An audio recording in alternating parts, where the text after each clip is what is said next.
উনার অবস্থা উনার কাছ থেকে আমরা শুনবো। তো স্যার আপনি হচ্ছে সেরাম ক্রিয়েটিনিন আগে কত ছিল? এটা ছিল 2.2 2.2 ছিল। 2 ছিল। হ্যাঁ, 2.2 ছিল। এখন কত আছে আপনার সেরাম ক্রিয়েটিনিন? এখন 1.4 1.4 আপনার বয়স কত? আমার বয়স 67। 67 তার মানে হচ্ছে প্রায় অলমোস্ট 70 এর মতো। তো এখানে সেরাম ক্রিয়েটিনিন নরমাল আছে উনার এজ হিসাবে।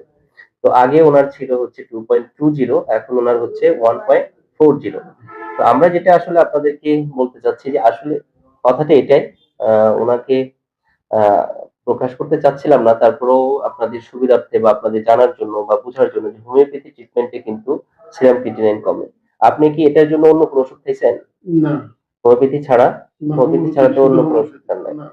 তো এটাই আরকি যে হোমিওপ্যাথিতে যাদের ধারণা হচ্ছে যে এই ধরনের ক্রিটিক্যাল কেস গুলোর চিকিৎসা হয় না বা কিডনি সিরাম ক্রিয়েটিনিন কমে না, তাদের এই ধারণা আশা করি ভুল হবে এবং আমাদের আ বেশ রোগী, অসংখ্য রোগীদের আসলে ভালো রেজাল্ট আসতেছে এবং আমরা কন্টিনিউ এটা চেষ্টা চালাচ্ছি যে ডে বাই ডে ডেভেলপ করার জন্য এবং আপনাদের দোয়ায় সহযোগিতায় ইনশাআল্লাহ আমরা ভালো করতেছি। হ্যাঁ, ১ম দিকে অনেক রোগীর রেজাল্ট যেমন আসছে তার চেয়ে কিন্তু আমাদের রেজাল্ট এখন ভালো আসতেছে।